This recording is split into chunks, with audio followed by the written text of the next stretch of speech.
मेरे जहन में क्वेश्चन आ रहा है कि अगर हम ये क्यों ना कर ले कि जितने भी हमारे पेशेंट्स हैं, जैसे कि कोई भी बच्चा स्कूल जाता है, यूनिवर्सिटी जाता है, कॉलेज जाता है और 1 साल के बाद उनके एग्ज़ाम होते हैं, मतलब उनकी पढ़ाई के बाद उनके एग्ज़ाम होता है, तो हम क्यों ना ये एक शुरुआत कर ले कि हम अपने पेशेंट्स का प्रॉपर तरीके से डिस्चार्ज से पहले उनके एक एग्ज़ाम लिया करें। जैसे कि हमने 12 स्टेप उनको सिखाया है, 10 टास्क सिखाया है, रिलैप्स प्रिवेंशन प्रोग्राम सिखाया है और इसके अलावा बहुत से ऐसे स्किल सिखाए कि उन्होंने सीखे भी है कि नहीं सीखे, उन्होंने बाहर जाके अप्लाई क्या करना है। तो ये वैसे पॉसिबल है? वो जी बिल्कुल पॉसिबल है। इनके लिए डिफरेंट इन्वेंट्रीज अप्लाई की जाती हैं, हमारे पास वो इन्वेंट्रीज मौजूद हैं। क्रेविंग को कैसे, उसको भी चेक किया जाता है कि इनको अभी क्रेविंग है कि नहीं, है टेस्ट अप्लाई किया जाता है। फिर इसके अलावा जो उनकी जैसे उनको काउंसलिंग सिखाई जाती है, जो लाइफ स्किल ट्रेनिंग है उसके बारे में उनसे पूछा जाता है प्रॉपर हर चीज़ के बारे में। इसको हम कहते हैं थेरेपी ब्लूप्रिंट बनाया जाता है,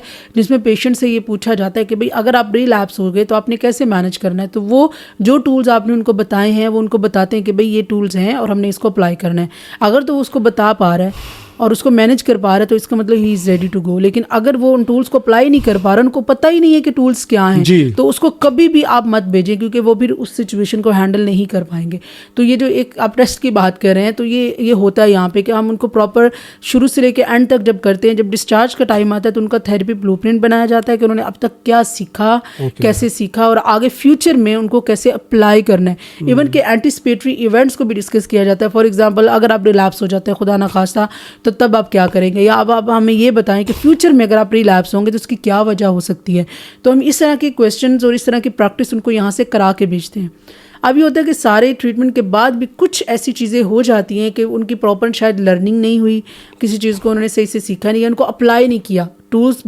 टूल बॉक्स उनके पास है लेकिन उनको राइट टाइम पे वो अप्लाई नहीं कर सके, या और बहुत सारे एंटीसिपेटरी इवेंट्स हो सकते हैं, जैसे कोई क्राइसिस आ गया, कोई ट्रॉमा आ गया, कोई फैमिली के इश्यूज़ आ गए, कुछ इस तरह के प्रॉब्लम आ गए, तो वो भी रिलैप्स की वजह बन सकते हैं। या कोई एंटीसिपेटरी इवेंट्स हैं, कुछ ट्रिगरिंग इवेंट्स हैं, वो आगे वो रिलैप्स की वजह हो सकते हैं।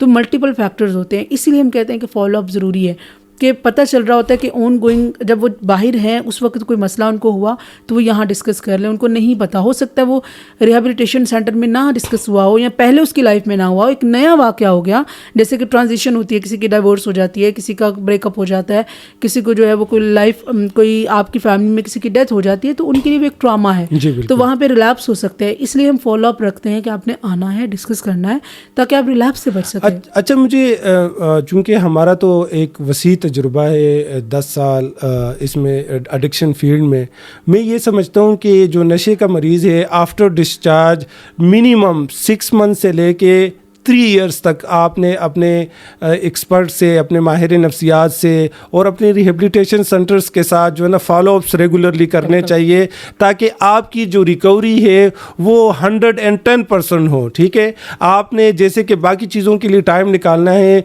तो अगर आप फॉलोअप्स के लिए टाइम निकालते हैं, और जैसे कि मैंने बताया कि मिनिमम जो मैं ये समझता हूँ कि 6 मंथ होने चाहिए, और मैक्सिमम ये जितना ज़्यादा हो उतना ही मरीज़ की रिकवरी के लिए अच्छा होता है। बिल्कुल ऐसे ही। इसके लिए फिर मैं वो समझाना चाहूँगी, जिस तरह मैं पिल की बात करती हूँ, मेडिसिन की बात करती हूँ, थेरेपी एक मेडिसिन की तरह होती है। वो ही पेशेंट रिलैप्स होते हैं जो जैसे ही ट्रीटमेंट कंप्लीट होता है वहाँ जाके भूल जाते हैं, बिल्कुल वो फॉलोअप्स के लिए नहीं आते, एकदम उनके सेशन स्टॉप हो जाते हैं, उनकी सपोर्ट स्टॉप हो जाती है, तो फिर वो उनको समझ नहीं आता कि हमने हैंडल कैसे करना है। अब यहाँ पे यही होता है कि आपने आहिस्ता आहिस्ता थेरेपी को कम करना होता है और फिर स्टॉप करना होता है। उसके लिए सबसे पहले जो रिहैबिलिटेशन सेंटर में है उनकी एक्सटेंसिव थेरेपी होती है, उनकी ग्रुप थेरेपी डेली होती है, उनके ट्वाइस अ वीक जो है वो इंडिविजुअल सेशंस होते हैं, फैमिली काउंसलिंग चल रही होती है। फिर आहिस्ता आहिस्ता जो है वो उसका दुरानियाँ बढ़ाते चले जाते हैं। फिर उनके हफ्ते में 1 दिन, फिर 2 हफ्ते बाद, फिर महीने बाद, फिर जो है फिर इनके फॉलोअप्स के बाद बूस्टर सेशंस होते हैं, जैसे हर 15 दिन के बाद फॉलोअप सेशन होता है, तो उसके बाद जो है 6 मंथ के बाद उनके बूस्टर सेशंस होते हैं, कि कभी कभार वो आते हैं, उनको अगर ज़रूरत है तो उनको बूस्ट अप किया जाता है कि उनकी। तो हम क्या करते हैं, आहिस्ता आहिस्ता एक्सटेंसिव थेरेपी से ड्यूरेशन बढ़ाते बढ़ाते कम करते करते स्टॉप करते हैं, तो इससे रिजल्ट्स आपको बहुत अच्छे मिलते हैं।